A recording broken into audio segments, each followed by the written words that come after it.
আসসালামু আলাইকুম। রানা সুফট গার্ডেন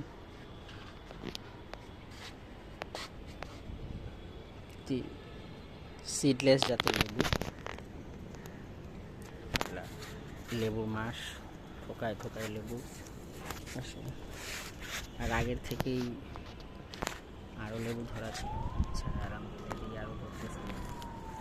এই পাশে যদি দেখায়, এই পাশে দুটো গুটি আছে, এই পাশে তিনটা গুটি আছে, অসংখ্য লেবু। এই পাশে আরেকটি লেবু আমাদের প্রায় বড় হয়ে গেছে, অসংখ্য। গাছটি 4 থেকে 5 বছর বয়স।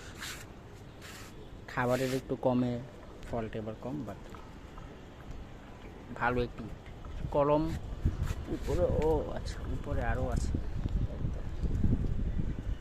কলম করা হয়েছিল, কলম দেওয়া হয়েছে, তাদেরও গাছে আরম্ভ ফল আসা শুরু হয়ে গেছে। আলহামদুলিল্লাহ ভালো রেজাল্ট গাছ দিবে।